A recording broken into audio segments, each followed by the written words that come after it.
ரோமர் நிருபம் 2ஆம் அதிகாரம்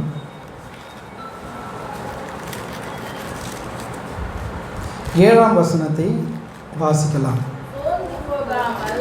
சோர்ந்து போகாமல் நற்கிரியைகளை செய்து மகிமையையும் கனத்தையும் அழியாமையையும் தேடுகிறவர்களுக்கு நித்திய ஜீவனை அளிப்பார். திரும்பவுமாக அந்த வசனத்தை வாசிக்கலாம்.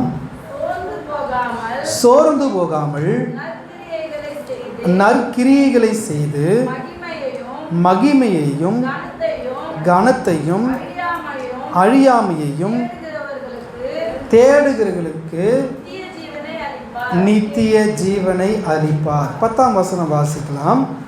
எவன் நன்மை செய்கிறானோ அவனுக்கு மகிமையும் கனமும் சமாதானமும் உண்டாகும். திரும்பவுமாக அந்த வசனத்தை வாசிக்கிறேன். எவன் நன்மை செய்கிறானோ அவனுக்கு மகிமையும் கனமும் சமாதானமும் உண்டாகும். ஆமென், அல்லேலூயா. கடந்த வாரத்தில் நாம் தேவனுடைய நியாய தீர்ப்பை குறித்து பார்க்குகிற பொழுது தேவனுடைய கோபாக்கினை நாளிலே அவருடைய நீதி உள்ள தீர்ப்பு வெளிப்படும். தேவனுடைய கோபம் மனுஷனுடைய கோபத்தை போல இருக்காது. நாம் எதற்கு கோபப்படுகிறோம் என்பது நமக்கு தெரியாது.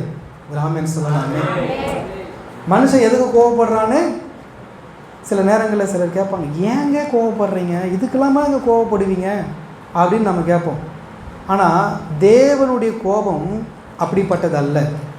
அவர் எதற்கு கோபப்படுகிறார் என்பது அவருக்கு நன்றாகவே தெரியும். ஆண்டவர் தம்முடைய இஷ்டப்படிலாம் என்ன பண்ண மாட்டார். நம்ம இஷ்டப்படி என்ன பண்ணுவோம், கோபப்படுவோம். ஆனால் தேவன் அவர் இஷ்டப்படி என்ன பண்ண மாட்டார், கோபப்பட மாட்டார். ஆனால் தேவனுடைய கோபமானது அது நீதியான கோபமாக இருக்கும் என்று சொல்லி கடந்த வாரம் 5வது வசனத்தில் நம்ம வாசித்தோம். உன் மன கடினத்திற்கும் குணப்படாத இருதயத்திற்கும் ஏற்றபடி தேவனுடைய நீதி உள்ள தீர்ப்பு வெளிப்படும் கோபாக்கினி நாளிலே உனக்காக கோபாக்கினியை குவித்து கொள்ளுகிறாயே என்று சொல்லி நாம் கடந்த வாரத்தில் கர்த்தருடைய வார்த்தையை அவருடைய நியாய தீர்ப்பை குறித்து நாம் பார்த்தோம். கர்த்தர் பாவிகளை நியாயம் தீர்ப்பார். கர்த்தருடைய சத்தியத்தின்படி அந்த நியாய தீர்ப்பு இருக்கும். கடந்த வாரத்தில் அது எப்படி இருக்குன்னு சொன்னேன், கிருபையின்படி இருக்கும் என்று சொன்னேன். இந்த நாளிலும் நாம் வாசித்த இந்த வசனத்தின்படி நித்திய ஜீவனை கர்த்தர் யாருக்கு கொடுப்பார்? நித்திய ஜீவனை கர்த்தர் யாருக்கு கொடுப்பார்? பக்கத்தில் கைப்பிடிச்சு கேளுங்க. தேவன் நியாயம் தீர்க்கிறவர் தான். அவருடைய தீர்ப்பு நீதியின்படி இருக்கும். தேவன் அவனுடைய கிரியைகளுக்கு தக்கதான பலனை அளிப்பார். ஆனால் அவருடைய கிருபையும் அவர் மூலமாக உண்டாகும் நன்மையும் யாருக்கு கிடைக்கும்? அதற்கான பதில் தான் இந்த வசனம். ஆமென், அல்லேலூயா. தேவனுடைய கிருபையும் அவருடைய நன்மையும் யாருக்கு கிடைக்கும்? தம்பி வசனம் சொல்லுகிற போது சொல்லும் பொழுது என் ஜீவனுள்ள நாளெல்லாம் நன்மையும் கிருபையும் என்னை தொடரும். நான் நீடித்த நாட்களாக எங்கே இருப்பேன்? கர்த்தருடைய வீட்டிலே இருப்பேன். ஒவ்வொரு விசுவாசிகளுக்கும் 2 காரியம் அவங்க வாழ்க்கையில் தொடரணும். அப்படி இல்லைன்னா அவர்களை பின் துரத்தணும். எது தெரியுமா? கிருபையும் நன்மையும். சொல்லுங்கன்னா வார்த்தை, கிருபையும் நன்மை. இன்றைக்கு இங்கே இருக்கிற பெரும்பாலானோர், நானும் சேர்ந்து சொல்லுகிறேன், இன்றைக்கு நான் இங்கே இருக்கிறேன் என்று சொன்னால் அது யாருடைய கிருபை? ஆமென், அல்லேலூயா. அப்போ தேவனுடைய கிருபையும் தேவனுடைய நன்மையும் நம்முடைய வாழ்க்கையில் கிரியை செய்ய வேண்டுமானால் தேவனுடைய கிருபையை பற்றி கொஞ்சம் நம்ம என்ன பண்ணணும், தியானிக்கணும். தேவனுடைய கிருபையை குறித்து, அவர் மனிதர்களுக்கு காண்பிக்கிற இரக்கத்தை குறித்து நாம் தியானிக்கணும். ஒவ்வொரு மனுஷன் மேலும் தேவன் எப்படி இருக்கிறார் தெரியுமா? இரக்கம் உள்ளவராய் ஒவ்வொரு மனிதன் மேலும் கர்த்தர் பிரியம் உள்ளவராய் இருக்கிறார். அவர் நியாயம் தீர்ப்பாரானால் ஒருவரும் என்ன பண்ண மாட்டோம், இங்கே உட்கார முடியாது. அவருடைய கோபத்திற்கு ஆளாவுமானால் நாம் ஒருவரும் இங்கே என்ன பண்ண முடியாது, அமர்ந்து அவரை ஆராதிக்க முடியாது. ஆனால் தேவனுடைய இரக்கம் நம்மேலே பூரணமாய் விளங்குகிறதுனால தான் நாம் செய்கிற சின்ன பாவங்கள் ஆனாலும் பெரிய பாவங்கள் ஆனாலும் அறிக்கை செய்யப்படும் பொழுது மன்னிக்கப்பட்டு நம் தேவனுடைய ஆலயத்தில் வந்து அமர்ந்து அவருடைய பந்தியில் நம்ம ஐக்கியப்படுகிறோம். எத்தனை பேருக்கு புரியுது? நீங்கள் ஒரு சின்ன தவறு செய்கிறவங்கள திரும்ப திரும்ப என்ன செய்வீங்க? தண்டிப்பீங்க இல்லையா? ஆனால் தேவன் அப்படி என்ன பண்ணல, ஒவ்வொரு முறையும் தண்டித்து உங்களை ஆபத்தில் சிக்க வைக்கிறது இல்லை. அவர் என்ன செய்கிறாரு தெரியுமா? என் மகன் என்ன பண்ணுவான்? திருந்தி வருவான், என்னுடைய மகள் திருந்தி வருவா என்று சொல்லி ரட்சிக்க கூடாதபடிக்கு தேவனுடைய காரம் ஒருபோது என்ன பண்ணலை, குறுகி போகவில்லை. தேவன் எல்லாருக்கும் நன்மைகளை என்ன பண்ணியிருக்கிறார்? முன்னே வைத்திருக்கிறார். உனக்கு முன்பாக நான் எதை வைத்திருக்கிறேன் சொல்லுங்கள்? ஆண்டவர் நமக்கு முன்பாக என்ன வைத்திருக்கிறார்? நன்மையை வைத்திருக்கிறார். அதுக்கு நேர் ஆப்போசிட் எதை வைத்திருக்கிறார்? தீமையையும் வைத்திருக்கிறார். நன்மையும் தீமையும் உனக்கு முன்பாக நான் என்ன பண்ணேன்?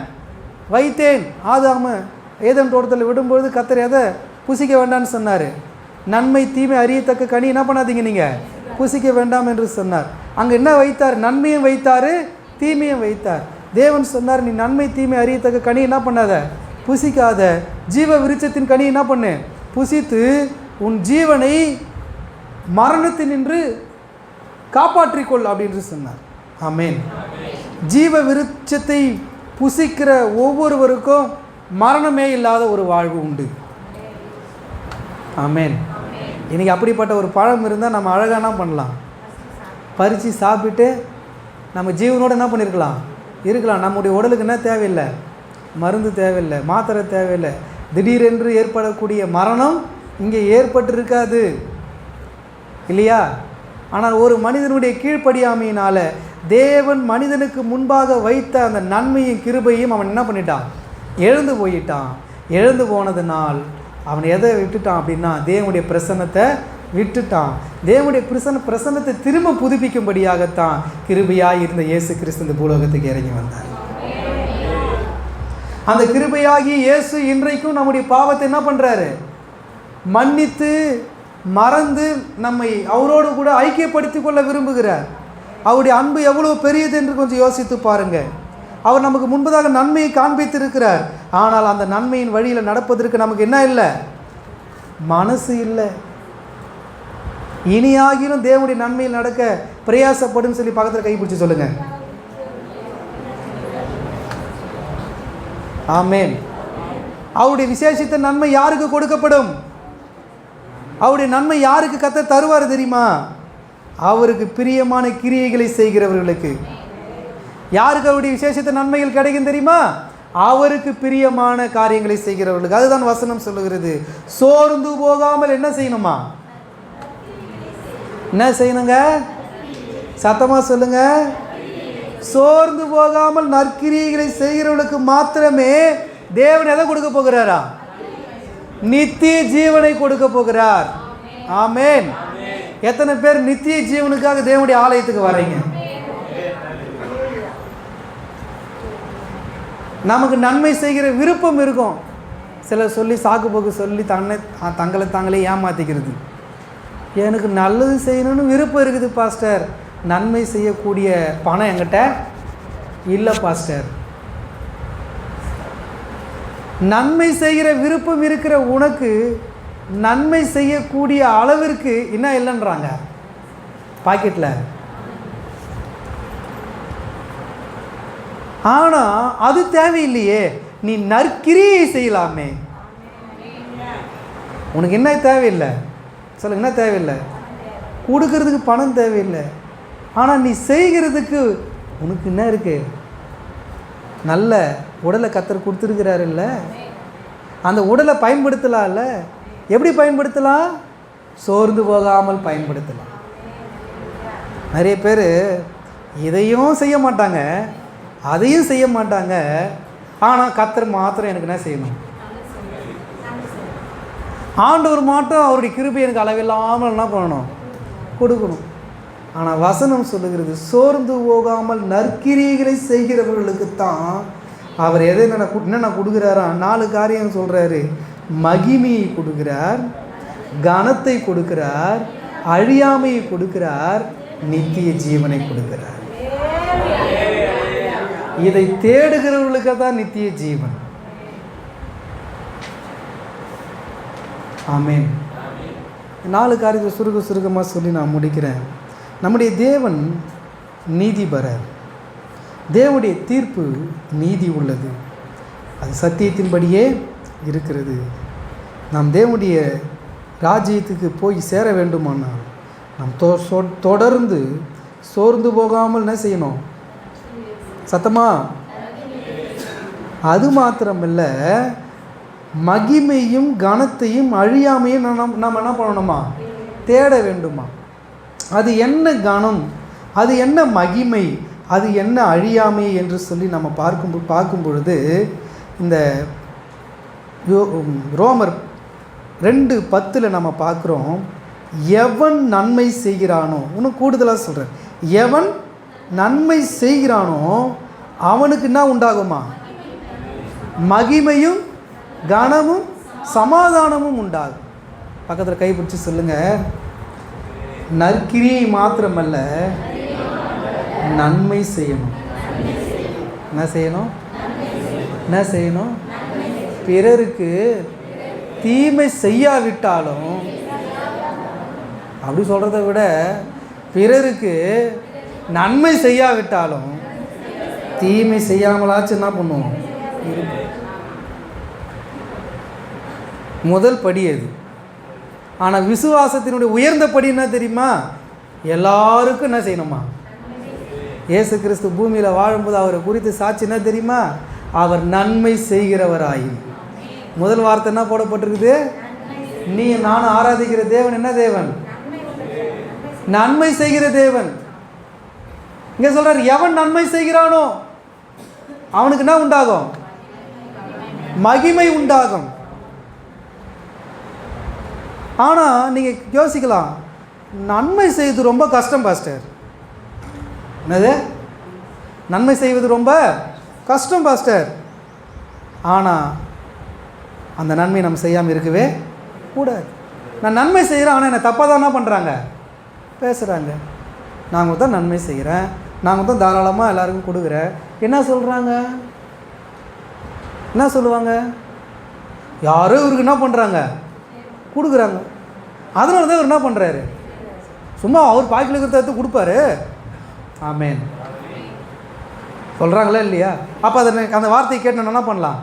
சோர்ந்து போயிடலாமா? ஆனால் நம்ம சோர்வு அடையக்கூடாது. ஆமேன் சொல்லுங்களேன். நம்ம ஒரு நாள் என்ன பண்ணக்கூடாது? சோர்ந்து போகக்கூடாது. நன்மை செய்வது நமக்கு கடினமாக இருந்தாலும் தொடர்ந்து என்ன பண்ணிகிட்டே இருக்கணும்? நன்மை செஞ்சுக்கிட்டே இருக்கணும். ஆமேன். அல்லேலூயா. சோர்ந்து போகாமல் செய்ய சொல்லி தான் நமக்கு வாக்கு கொடுக்கப்பட்டிருக்குது. அந்த வசனம் அப்படி தான் சொல்லப்பட்டிருக்குது. 7ஆம் வசனம், சோர்ந்து போகாமல் நற்கிரியைகளை செய்கிறவர்களுக்கு ஆமேன் மகிமையை கொடுக்கிறாராம், கனத்தை கொடுக்கிறாராம், அழியாமையை கொடுக்கிறாராம், நித்திய ஜீவனை அளிப்பாராம். பக்கத்தில் கைப்பற்றி சொல்லுங்க, நீங்கள் நன்மை செஞ்சீங்கன்னா உங்களுக்கு அழிவே கிடையாது. ஆமேன். நன்மை செய்கிற இன்றைக்கும் உலகத்தில் நன்மை செஞ்சுட்டு போனவங்களுக்கு அழிவு இருக்குதான்னு கேட்டால் இன்ன வரைக்கும் அவன் பேரை பேசிகிட்டு இருக்கிறாங்க. அப்போ உலகத்திலேயே நன்மை செஞ்சால் நமக்கு என்ன உண்டு? பேர் உண்டாகுமானால் தேவனுக்கென்று தேவனுடைய நாமத்தை முன்னிட்டு, தேவனுடைய வார்த்தையை முன்னிட்டு, தேவனுடைய சத்தியத்தை முன்னிட்டு, அவருடைய கிருபையை முன்னிட்டு நீ நன்மை செய்யும் பொழுது உனக்கு மகிமையும் புகழ்ச்சியும் உண்டாகும். இன்னொரு இடத்துல சொல்லப்பட்டிருக்கிறது, நன்மை செய்வதற்காகவே நம்ம கிறிஸ்து இயேசுக்குள் என்ன பண்ணப்பட்டிருக்கிறோமா? சிருஷ்டிக்கப்பட்டு புதிய சிருஷ்டியாக இருக்கிறோமா? சத்தமா அதான் சொல்லுங்களேன்.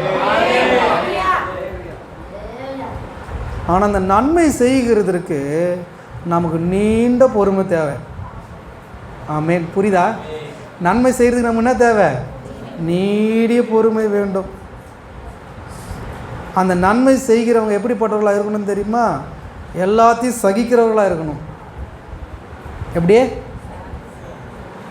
நேற்று கூட அநேகர் என்கிட்ட சொல்கிறது என்ன தெரியுமா? என்னால் என்ன பண்ண முடியலைங்க, தாங்கிக்க முடியலைங்க. நான் செஞ்ச நன்மைக்கு என்ன பண்ணுறாங்க? அவங்க துரோகம் செய்கிறாங்கங்க. நான் நன்மை செஞ்சு எனக்கு என்ன பண்ணுறாங்க? பலவிதமான தண்டனையை கொடுக்குறாங்க. ஆனால் நான் உங்களுக்கு சொல்கிறேங்க, சோர்ந்து போகாமல் நீங்கள் நற்கிரிகளை செய்யும் பொழுது தேவன் உங்களுக்கு நித்திய ஜீவனை கொடுத்து உங்களுக்கு பொறுமையை தந்து கர்த்தர் உங்களை நடத்துவார். ஆமென். அல்லேலூயா. முதலாவது, இந்த நன்மை செய்கிற தேவ பிள்ளைகள் தேடக்கூடிய முதல் காரியம் அவருடைய மகிமை. அவருடைய மகிமை. ரோமர் 8ஆம் அதிகாரம் 18ஆம் வசனத்தை வாசிங்க. ரோமர் 8ஆம் அதிகாரம் 18வது வசனம். ஆதலால் இக்காலத்து பாடுகள் இனி நம்மிடத்தில் வெளிப்படும் மகிமைக்கு ஒப்பிடத்தக்கவைகள் அல்லவென்று எண்ணுகிறேன். ஆமென். அல்லேலூயா. நன்மை செய்தால் நமக்கு என்ன வரும்? மகிமை வர்றதுக்கு முன்னாடி பாடுகள் வரும். பக்கத்தில் கைப்பிடி சொல்லுங்க. மகிமை வரணும்னா முதலாவது என்ன வரணும்? பாடு வரணும். பாடு வந்தால் தான் என்ன வரும்? மகிமை வரும். இன்னும் கூடுதலாக சொல்லணும்னா இந்த மகிமையும் இந்த கனமும் ஒன்றோடு ஒன்று இணைஞ்சிருக்குது. இந்த இணைந்த இந்த ரெண்டும் நம்முடைய வாழ்க்கையில் வரணும்னா அதுக்கு என்ன தேவை தெரியுமா? பாடுகள் அவசியம் தேவைப்படுகிறது. மேல் உள்ள வசனம் பாருங்கள். நாம் பிள்ளைகளானால் சுதந்திரருமாமே, தேவனுடைய சுதந்திரரும் கிறிஸ்துவுக்கு உடன் சுதந்திரருமாமே, கிறிஸ்துவுடனே கூட நாம் மகிமைப்படும்படிக்கு அவருடனே கூட பாடுபட்டால் அப்படியாகும். ஆமென். இயேசு நன்மை செஞ்சார். ஆனால் அவருக்கு பேர் என்ன தெரியுமா? அவர் பாவிகளினுடைய சிநேகிதன் என்றார். சொன்னாங்களா? அவர் நன்மை தானே செஞ்சார். நீங்கள் இன்னொரு வசனத்தை வாசிங்க. யோவான் சுவிசேஷ புத்தகம் 12ஆம் அதிகாரம் 26 வாசிங்களேன். அவர் கனம் அடைவதற்கு முன்பதாக அவர் வாயிலிருந்து சொல்லப்படுகிற அந்த வார்த்தையை கவனிங்க. வாசிப்போம். 12ஆம் அதிகாரம் 26வது வசனமா. ஒருவன் எனக்கு ஊழியம் செய்கிறவனானால் என்னை பின்பற்ற கடவன். நான் எங்கே இருக்கிறேனோ அங்கே என் ஊழியக்காரன் இருப்பான். ஒருவன் எனக்கு ஊழியம் செய்தால் அவரை என்ன பண்ணுவார்? பிதாவானவர் கனம் பண்ணுவார். அப்போ நன்மை செய்கிறவன் யாருக்கு ஊழியம் செய்கிறான்? தேவனுக்கு ஊழியம் செய்கிறான். இப்போ பக்கத்தில் கை பிடிச்சி சொல்லுங்கள். நீங்கள் நன்மை செஞ்சால் மனுஷனுக்கு இல்லை, தேவனுக்கு என்ன பண்ணுறீங்க? நீங்கள் வேலை செய்கிறீங்க. ஆமென். அல்லேலூயா. நீங்கள் நினச்சிக்கிறீங்க பாஸ்டர் தான் தேவனுக்கு ஊழியம் செய்கிறார். இல்லை, நீங்களும் ஊழியம் செய்கிறீங்க. எதனால்? பிறருக்கு நன்மை செய்கிறதின் மூலமாக.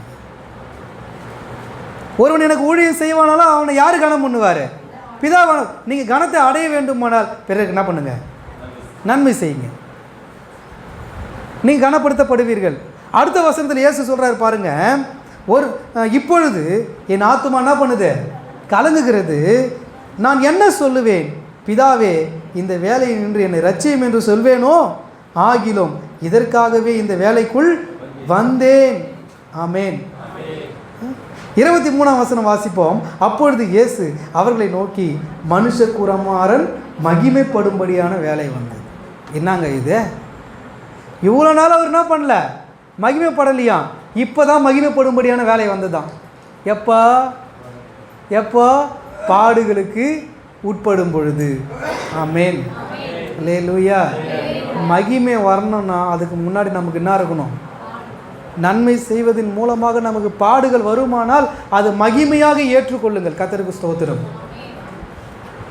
தேவன் மகிமைப்படும்படியான வேலை வரும் பொழுது அது பிதாவுடைய திருவுள சித்தம் என்று சொல்லி அதற்காக அவர் என்ன பண்ணார்? தன்னை ஒப்பு கொடுத்தார்.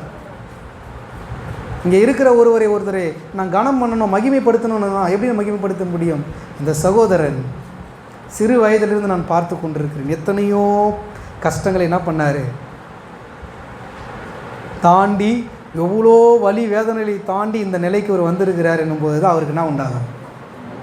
புரியுதா நான் பேசுகிறது? ஆமென். சும்மா அவங்க அப்பா சேர்த்து வச்சாருப்பா, அதை வச்சு அவர் என்ன பண்ணார்? இன்றைக்கி இவ்வளோ இருக்கிறாருப்பா. அது மகிமையா? ஆனால் எது மகிமை? பாடுபட்டு கடினமாய் உழைத்து பிறருடைய ஆசீர்வாதத்தை நம்பாமல், பிறருடைய உழைப்பை மாத்திரம் முன்னே வைக்காமல், தன்னுடைய உழைப்பையே சார்ந்து கொண்டு, தன்னுடைய பலத்தையே சார்ந்து கொண்டு கிறிஸ்துவை முன்னே வைத்து உழைத்து அவன் மேன்மை அடையும் பொழுது அப்பொழுதெல்லாம் அவனுக்கு வலி இருக்காதா? பாடு இருக்காதா? பரவசமாக இருப்பார்? எப்படி இருக்கும்? அந்த பாடின் வழியாய், உபத்திரவத்தின் வழியாய் அவர் கடந்து வந்து அவர் ஆசீர்வதிக்கப்படும் பொழுது நம்ம எல்லாம் கைத்தட்டி என்ன பண்ணுவோம்? மகிமைப்படுத்தும். ஆமேன். ஏன் மகிமைப்படுத்தும் தெரியுமா? அவர் எந்த அளவுக்கு தன்னுடைய வாழ்க்கையில் கடினமாய் உழைத்திருக்கிறாரு பாருங்கள். அவர் கடினமாக உழைச்சதுனால தான் இன்றைக்கி என்ன பண்ணியிருக்கிறாரு, அவருக்கு இவ்வளோ கனம் வந்திருக்குது, இவ்வளோ மகிமை வந்தது. கிறிஸ்து சிலுவையில் நமக்காக பாடுபட்டபடினால தான் அவருக்கு மகிமை, அவருடைய பிள்ளைகளாக இருக்கிற நமக்கும் மகிமை. அப்படியானால் மகிமை வர வேண்டுமானால் நமக்கு என்ன முதலாவது வரணும்? நீ பாடுபட்டாதாங்க உங்களுக்கு அது மகிமையாக தெரியும். இக்காலத்து பாடுகள் அக்காலத்தில் நமக்கு கிடைக்கக்கூடிய மகிமைக்கு ஈடானதல்ல. சின்ன சின்ன பாடுகளுக்கெல்லாம் நம்ம என்ன பண்ணுறோம்? சோர்ந்து போயிடுறோம். நம்ம செய்கிற நன்மை என்ன பண்ணிடுறோம்? நிறுத்தி விடுகிறோம். ஆனால் சோர்ந்து போகாமல் கடினமாக இருக்கக்கூடிய அந்த பாதையை நம்ம தொடர்ந்து பிடித்து அவருடைய பிரசன்னமாகுதலை அனுபவிக்கிற நாள் வரைக்கும் நற்கிரிகளை தொடர்ந்து என்ன பண்ணிகிட்டே இருக்கணுமா? செய்து கொண்டே இருக்கணும். அதுதான் நமக்கு நித்திய ஜீவனை கொடுக்கும். ஆமென். மூன்றாவது, 1 மகிமை, 2 கனம், 3வது அழியாமை. நீங்கள் வாசிக்கலாம். 1 பேதுரு 3ஆம் அதிகாரம் 4வது வசனத்தை வாசிங்க. 1 பேதுரு 3வது அதிகாரம் 4வது வசனம். அழியாத அலங்கரிப்பாய் இருக்கிற சாந்தமும் அமைதலும் உள்ள ஆவியாகிய இருதயத்தில் மறைந்திருக்கிற குணமே உங்களுக்கு ஒரு அல்லேலூயா சொல்லலாமே. எது அழியாத அலங்காரம் என்று அப்போஸ்தலனாகிய பேதுரு தன்னுடைய நிருபத்தில் சொல்லுகிறார் என்று சொன்னால், அழியாத அலங்கரிப்பாய் இருக்கிற சாந்தமும் அமைதலும் உள்ள ஆவியாகிய இருதயத்தில் மறைந்திருக்கிற குணமே உங்களுக்கு அலங்காரமாக இருக்கட்டும். பக்கத்தில் கைப்பிடிங்க. எப்போதும் சாந்தமும் அமைதியும் பொறுமையுமாக இருங்க. நன்மை தான் செய்கிறேன், ஆனால் எதிர்க்கிறாங்க. நன்மை தான் செய்கிறேன், அந்த நன்மைக்கு தீமை தான் என்ன பண்ணுறாங்க? செய்கிறாங்க. ஆனால் உங்களுக்கு என்ன தேவை தெரியுமா? நீங்கள் அழியாமையை சுதந்திரிக்க வேண்டுமானால் என்ன செய்யணும் தெரியுமா? உங்களுக்குள்ள என்ன இருக்கணும்? வாசிங்க எல்லாரும் அந்த வசனத்தில். அழியாத அலங்கரிப்பாய் இருக்கிற சாந்தமும் அமைதலும் உள்ள ஆவியாகிய இருதயத்தில் மறைந்திருக்கிற குணமே.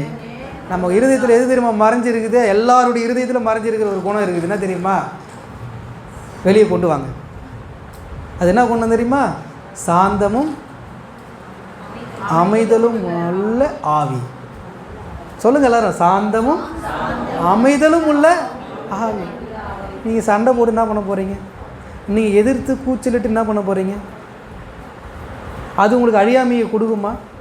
உங்களுடைய நியாயத்தை பேசி நீங்கள் வருத்தப்படுறதுல உங்களுக்கு என்ன கிடைக்க போகுது? நீங்கள் அழியாமையை சுதந்திரிக்க முடியுமா? ஆனால் எது தெரியுமா சுதந்திரிக்கும்?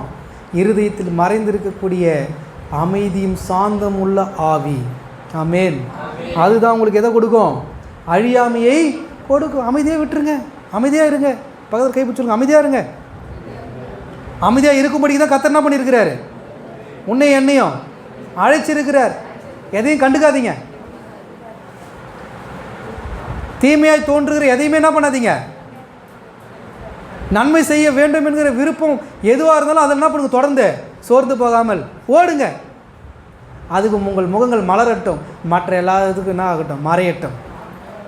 ஆமென். இப்போ 3வது எதை சுதந்திரிக்கணும்? அழியாமை.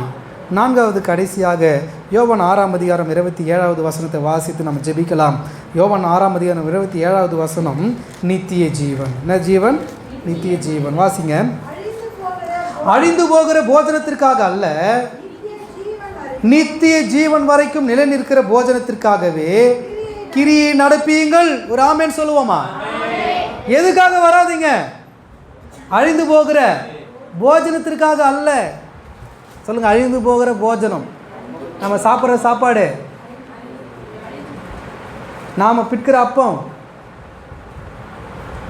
இப்போ பிட்டு சாப்பிட்டு போயிடுவோம். சாதாரண போஜனம் நீங்கள் நினைக்கிறீங்க, அது என்ன பண்ணுமா? அழிந்து போகுமா? ஆனால் நித்திய ஜீவன் வரைக்கும் நிலை நிற்கிற போஜனத்திற்காகவே கிரியை நடப்பீங்கள். அதை மனுஷகுமாரன் உங்களுக்கு கொடுப்பார். அவரை பிதாவாகி தேவன் முத்திரித்திருக்கிறார். ஆமென். அல்லேலூயா. அப்படின்னா அழிந்து போகிற போஜனத்துக்காக ஆண்டவர் என்ன பண்ணாதீங்க? தேடாதீங்க. ஆண்டுடைய ஆலயத்துக்கு வந்து நல்லா சாப்பாடு கிடைக்கும், நல்லா துணிமணி கிடைக்கும், நல்லா ஆசீர்வாதமாக இருப்போம், நல்லா இப்படி இருக்கலாம் அப்படி இருக்கலாம், அதெல்லாம் அழிந்து போகிறது. ஆனால் அழியாதது ஒன்று இருக்கிறது, நித்திய ஜீவன் வரைக்கும் நிலை நிற்கிற இந்த போஜனத்திற்காகவே என்ன பண்ணுங்க, கிரியை நடப்பியுங்கள். ஆமென். நீங்கள் சாதாரண போஜனத்தை சாப்பிட்டீங்கன்னா அது அழிந்து போகும். ஆனால் தேவன் நமக்காக பிட்டு கொடுத்த அவருடைய அப்பத்தை, அவருடைய சரீரத்தை, அவருடைய இரத்தத்தை நம்ம பானம் பண்ணும்போது, புசிக்கும் பொழுது அது நமக்கு எதை கொடுக்குறதான்னு தெரியுமா? நித்திய ஜீவனை கொடுக்கிறது. அதற்காகவே நீங்கள் என்ன பண்ணுங்க, செயல்படுங்கள், கிரியை நடப்பியுங்கள். அவரை பிதாவாகிய தேவன் முத்திரித்திருக்கிறார். அப்பொழுது அவர்கள் அவரை நோக்கி, தேவனுக்கேற்ற கிரியைகளை நடப்பிக்கும்படி நாங்கள் என்ன செய்ய வேண்டும்? இயேசு அவர்களுக்கு பிரதி உத்தரமாக, அவர் அனுப்பினவரை நீங்கள் விசுவாசிப்பதே தேவனுக்கு ஏற்ற கிரியையாய் இருக்கிறது. வரலையா சொல்லுங்களேன். எந்த மனுஷன் அவரை விசுவாசிக்கிறானோ அவன் தாங்க இப்படிப்பட்ட கிரியைகளை நடப்பிக்க முடியும். தேவனை விசுவாசிக்காதவர்கள் புண்ணியத்துக்காக வேணால் நன்மை செய்வாங்க. எதுக்காக சொல்லுங்க? எதுக்காக? ஐயோ 4 பேர் வயிறு குளிர நான் போட்டேன், சாப்பாடு போட்டேன், அதுதான் இவர் சொல்கிறது. போஜனத்துக்காக என்ன பண்ணாதீங்க, கிரியை நடப்பிக்காதீங்க. தேவனுக்காக கிரியை நடப்பீங்க. நீங்கள் நன்மை செய்தாலும், நீங்கள் நற்கிரியைகளை செய்தாலும், பிதாவாகிய தேவனுடைய முன்னிலையாய் இயேசுவை என்ன பண்ணுங்க, உயர்த்துங்க. அதுதான் உங்களுக்கு மகிமையையும் கனத்தையும் அழியாமையையும் நித்திய ஜீவனையும் உங்களுக்கு கொடுக்கும். அதுதான் தேவனுக்கு ஏற்ற கிரியையாய் இருக்கிறது. அவரை விசுவாசிப்பதே தேவனுக்கு ஏற்ற நல்ல கிரியை. எத்தனை பேர் ஆண்டவரை விசுவாசிக்கிறீங்க? முழு மனதோடு ஆண்டவரை விசுவாசிக்கிறேன் என்று சொல்லுகிறவர்கள் கைத்தட்டி, ஆண்டவரே இந்த காலை வேளையில் நான் சொல்லுகிறேன், நான் உண்மை 100க்கு 100 விசுவாசிக்கிறேன். ஆமென். 1% கூட நான் உங்களை என்ன பண்ண மாட்டேன், தேவன் இல்லைன்னு சொல்லவே மாட்டேன். எத்தனை பேரால் சொல்ல முடியும்? இயேசுவே, வேதம் சொல்லுங்க, நேசுவே மெய்யான தேவனும் நித்திய ஜீவனுமாய் இருக்கிறார். நீயும் நானும் நித்திய ஜீவனை சுதந்திரிக்கணும்னா இந்த இயேசுவை நீங்கள் என்ன பண்ணியாகணும், இறுதி மூச்சு வரைக்கும் விசுவாசித்தாகணும். இவரே மெய்யான தேவனும். இந்த வார்த்தை ரொம்ப அழுத்தி சொல்கிறேன். யார் மெய்யான தேவன்? இயேசுவே மெய்யான தேவன். அவரே நித்திய ஜீவனுமாய் இருக்கிறார். உலகத்தில் வேறு யாருமே நான் உனக்கு முடிவில்லாத வாழ்க்கையை கொடுப்பேன் என்று சாட்சியாக அறிவிக்கவில்லை. ஆனால் இயேசு கிறிஸ்து அறிவித்தார். இன்றைக்கு சாட்சியாக அவர் நித்திய ஜீவனில் போய் உட்கார்ந்துட்டு இருக்கிறார். ஆமென். அவருக்குள் உங்களுக்கும் எனக்கு நித்திய ஜீவன் உண்டு. அதை நீங்கள் பெற்றுக்கொள்ள வேண்டுமானால் அவருடைய பாத்திரத்தில் என்ன பண்ணணுமா சொல்லுங்கள், பங்கு பெறணும். அவரை விசுவாசிக்கணும். 30ஆம் வசனம், அவர்கள் அப்படியானால் உம்மை விசுவாசிக்கும்படிக்கு நாங்கள் காணத்தக்கதாக நீர் என்ன அடையாளத்தை எனக்கு காண்பிக்கிறீர், எண்ணத்தை நடப்பிக்கிறீர்? வானத்திலிருந்து அவர்களுக்கு அப்பத்தை புசிக்க கொடுத்தார் என்று எழுதியிருக்கிறபடி நம்முடைய பிதாக்கள் வனாந்தரத்தில் என்ன கொடுத்து புசித்தார்கள்? மன்னாவை புசித்தார்களே.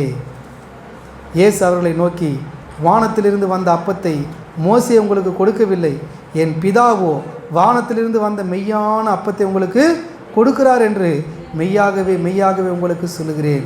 வானத்திலிருந்து இறங்கி உலகத்துக்கு ஜீவனை கொடுக்கிற அப்பமே தேவன் அருளிய அப்பம். ஆமென். அல்லேலூயா. மோசே ஜனங்களுக்காக எதை கேட்டார்? பசியாக இருக்கிறாங்க, அவங்களுக்கு ஆகாரத்தை கொடுன்னு சொல்லி கேட்கும் பொழுது அவர் வானத்திலிருந்து என்ன கொடுத்தாரு? மன்னாவை கொடுத்தார். அவர்கள் புசித்தார்கள். அது மோசேவை கொடுத்தாரு. இன்றைக்கி பாஸ்டர் அப்பத்தை கொடுக்க போகிறேன், நானாக கொடுத்தேன்? இயேசு கொடுத்தார். அவர் தம்முடைய சரீரத்தை என்ன பண்ணார்? நமக்காக பிட்டு கொடுத்தார். நான் ஜெபம் பண்ணி அதை உங்களுக்கு பிட்டு கொடுக்கும் பொழுது நீங்கள் அதை விசுவாசித்து, ஆண்டவரே உம்முடைய சரீரத்துக்கு உடன் சுதந்திரம் நான். 8ஆம் அதிகாரத்தில் வாசித்தோம் இல்லையா? நாம் பிள்ளைகளானால் சுதந்திரரும் ஆமே. எத்தனை பேர் நான் ஆண்டவருக்கு பிள்ளை, இயேசு கிறிஸ்துவனுடைய பிள்ளை, நான் அவருடைய சுதந்திரம், நான் அவருடைய சுதந்திரவாளி. ஆமென். அந்த சுதந்திரவாளியாக இருக்கிறேன்னா வானத்திலிருந்து இறங்கி அந்த அப்பத்தை நான் என்ன பண்ணுறேன்? நான் இன்னைக்கு புசிக்கிறேன்.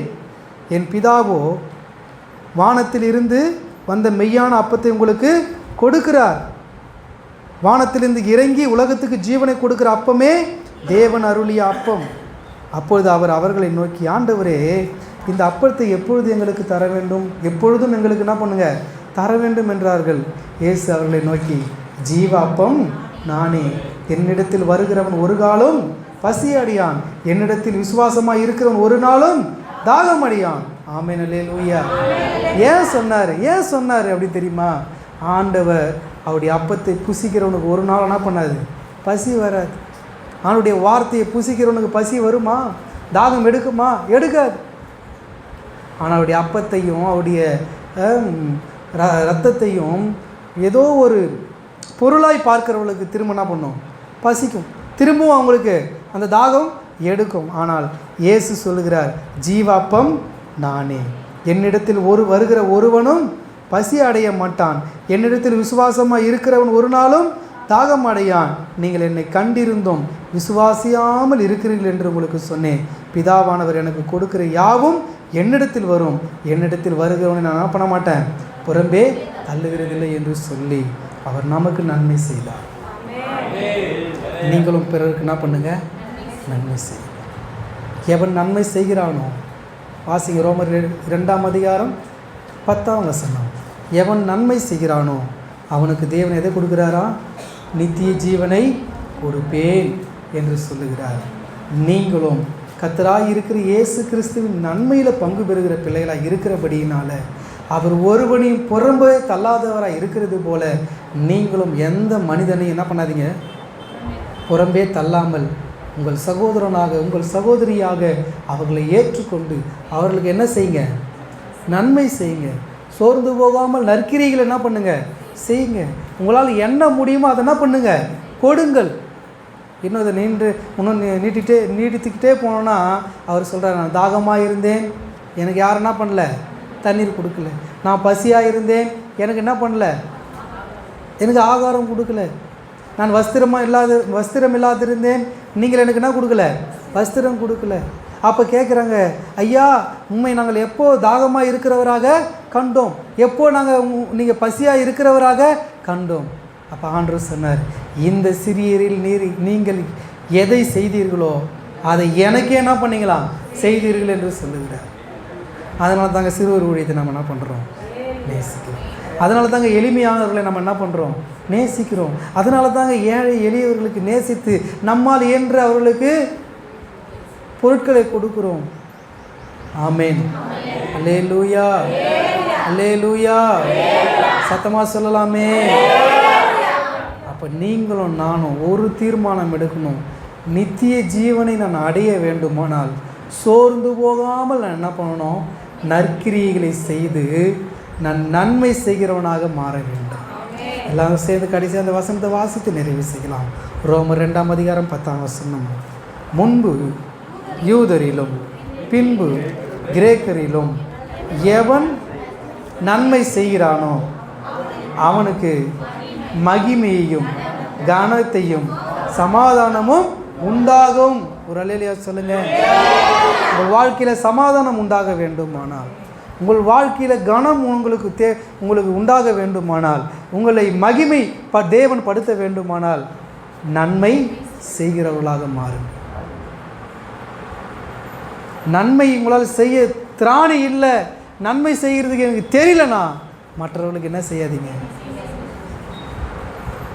ஒருவருக்கு ஒரு தயவாயும் மன உருக்கமாயும் இருந்து கிறிஸ்து நம் மீது அன்பு கூர்ந்தது போல நீங்களும் பிறர் மீது என்னவா இருங்க, அன்பாய் மாத்திரம் இருங்கள். ஒருவரிடத்திலும் கோபப்பட்டு உங்களுடைய சாந்தமுள்ள ஆவியை கெடுத்து கொள்ளாதிருங்கள். உங்களுடைய குணம் என்னவா இருக்கட்டும், சாந்தமும் அமைதலும் உள்ள ஆவியாகிய இருதயத்தில் மறைந்திருக்கிற குணமாக இருக்கட்டும். அதுவே உங்களுக்கு நன்மையை உண்டாக்கும், அதுவே பிறருக்கு நன்மையை கொடுக்கும். அதுதான் தேவன் காட்டின நன்மை. அவர் பாடுபடும் போது, அவர் வையப்படும் பொழுது, அவர் துன்பப்படுத்தப்படும் பொழுது எப்படி இருந்தாராம் தெரியுமா? வாய் திறவாத ஒரு ஆட்டை போல அமைதியாக இருந்தார். நீங்கள் பாடுபடும் போது அமைதியாக இருந்தீங்கன்னா தான் நீங்கள் யார்? இயேசுவினுடைய பிள்ளை. நீங்கள் பாடுபடும் பொழுது மேலே கீழே குதிச்சிங்கன்னா நீங்கள் யாருடைய பிள்ளை இல்லை, இயேசுவின் பிள்ளை கிடையாது. இயேசு சிலுவையில் கொண்டு போய் அறையும் போது அவர் மேலுக்கு கீழே குதிக்கலை. அவர் என்ன பண்ணார்? தன்னை அப்படியே ஒப்பு கொடுத்தாராம், அமைதியாக ஒப்பு கொடுத்தாராம். அடிக்கிறீங்களா? அடிங்க. குத்துறீங்களா? குத்துங்க. முட்கிரீடம் வைக்கிறீங்களா? வைங்க. வாரநாள் அடிக்கிறீங்களா? அடிங்க. தோல் மீது பாரமான சிலுவை தூக்கி வைக்கிறீங்களா? வைங்க. அவரை நோக்கி பார்க்குற ஒருவனும் இந்த உலகத்தில் கோபப்படவே மாட்டான். ஆமென், அல்லேலூயா. அவரை பார்க்க பார்க்க நமக்கு என்ன வரும் தெரியுமா? இன்னும் அமைதி, இன்னும் அமைதி, இன்னும் அமைதி, இன்னும் பொறுமை, இன்னும் தாழ்மை, இன்னும் எல்லா விதமான நன்மையும் அவரை பார்க்க பார்க்க நமக்கு வந்துக்கிட்டே இருக்கும். அவரை நெருங்க நெருங்க நெருங்க இந்த உலகமே நமக்கு என்னவா மாறினது தெரியுமா? புளிச்சு போயிடும். எத்தனை பேர் ஆமேன்னு சொல்கிறீங்க? அவரை நெருங்கி நெருங்கி நெருங்கி நெருங்கி கிட்ட கிட்ட போக போக போக போக எல்லாமே நமக்கு எப்படி தெரியுமா? வெறுமையாக தான் தெரியும். அவர் மட்டும்தான் பெருமையாக தெரிவார். ஆகவே அந்த தேவனுக்காக சோர்ந்து போகாமல் நீங்கள் என்ன பண்ணுங்கள்? நற்கிரியைகள் செய்து கொண்டே இருங்க. அது கடினமாக இருக்கலாம், அது மிக போராட்டமாக இருக்கலாம், நன்மை செய்வது உங்களுக்கு ஒரு பெரிய பாரமாக தெரியலாம், அது ஒரு நீண்ட கால ஒரு நீண்ட காலத்துக்கு நடக்கக்கூடிய ஒரு செயலாய் தெரியலாம். ஆனால் சோர்ந்து போகாமல் நற்கிரியைகளை என்ன பண்ணிகிட்டே இருங்க, செய்யுங்க. நித்திய ஜீவனை அடையிற வரைக்கும் என்ன பண்ணுங்கள்? நீங்கள் செய்து கொண்டே இருங்க. அப்படி செய்கிறதுனால தான் உலகம் எங்க தேவனுடைய ஊழியம் என்ன பண்ணிட்டு இருக்குது?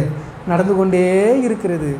நாமும் நற்கிரியை செய்கிறவர்களாக நல்ல தேவனுடைய பிள்ளைகளாக மாறுவோம். கர்த்தருடைய ஆசீர்வதிப்பார். முழங்கால் படியிட்டு வாசித்த அந்த வார்த்தையின்படி, கேட்ட வசனத்தின்படி ஆண்டவர் எங்களுக்குள்ள மகிமையையும், எங்களுக்குள்ளே கனத்தையும், எங்களுக்குள்ள அழியாமையையும், எங்களுக்குள்ள நித்திய ஜீவனையும் நாங்கள் சுதந்திரித்துக் கொள்ளுவதற்கு, நாங்கள் அதை அடைவதற்கு எங்களை ஒப்பு கொடுக்கிறோம். ஆண்டவரே, என்னிடத்தில் வருகிற ஒருவனை நான் புறம்பே தள்ளுவதில்லை என்று சொன்ன தேவன், இன்றைக்கு கர்த்தாவே உம்முடைய வார்த்தைக்காக, உம்முடைய ஆண்டவரே வசனத்துக்காக காத்திருந்து ஆண்டவரே அந்த ஆவிக்குரிய மன்னாவை பெற்றுக்கொண்ட இவர்கள் ஆண்டவரே வானத்திலிருந்து வந்த ஆண்டவரே இந்த ஜீவ அப்பத்தை, இந்த ஆண்டவரே ரத்தத்தை இவர்கள் புசித்து ஆண்டவரே இவர்கள் குடித்து பலன் அடைந்து தேவ ராஜ்யத்தை ஆண்டவரை சுதந்திரிக்கிறவர்களாக கர்த்தர் மாற்றும்படி ஒப்பு கொடுத்து நம்ம கர்த்தரை ஸ்தோத்திரம் பண்ணுவோம். ஸ்தோத்திரம், ஸ்தோத்திரம், ஸ்தோத்திரம், ஸ்தோத்திரம். கர்த்தருடைய அப்பத்துக்காக, கர்த்தர் நமக்காக சிந்திய திரு ரத்தத்துக்காக கர்த்தரை நாம் ஸ்தோத்திரம் பண்ணுவோம். கர்த்தர் நம்மேல் இதுவரை வைத்த தயவுக்காக, அவருடைய இரக்கத்துக்காக, அவருடைய மன்னிப்புக்காக கர்த்தரை ஸ்தோத்திரம் பண்ணுவோம். ஸ்தோத்திரம், ஸ்தோத்திரம், ஸ்தோத்திரம், ஸ்தோத்திரம். தேவன் சொன்னார் அல்லவா, ஜீவ அப்பம் நானே.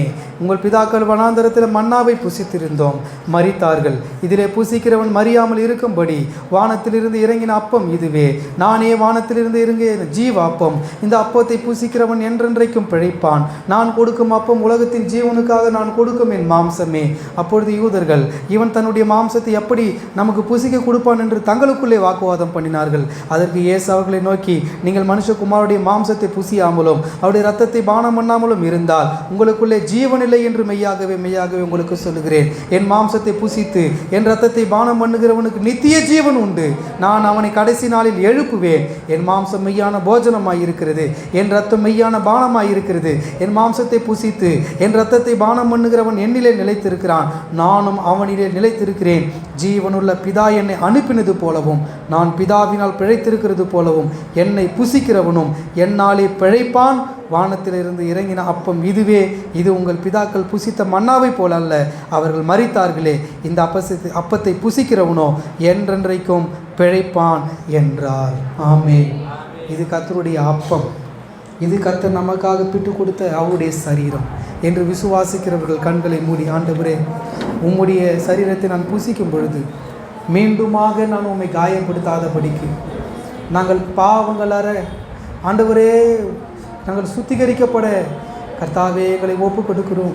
கர்த்தர் நீர் எங்களை பரிசுத்தப்படுத்தும், உமது அப்பத்தை புசிக்க எங்களை தகுதிப்படுத்தும். ஆண்டவரே, கடந்த கால எல்லா பாவங்களையும் மன்னித்து நான் அறிக்கை செய்கிற ஒவ்வொரு பாவத்தையும் கர்த்தர் மன்னித்து உம்முடைய இரக்கமும் உம்முடைய தயவும் உம்முடைய மகிமையும் உம்முடைய கனமும் என்மேல் உண்டாகத்தக்கதாய் என்னை நான் அர்ப்பணிக்கிறேன். பெரிய காரியங்கள் எனக்கு செய்யும் ஐயா. இயேசுவின் மூலம் வேண்டிக் கொள்ளுகிறோம் நல்ல பிதாவே.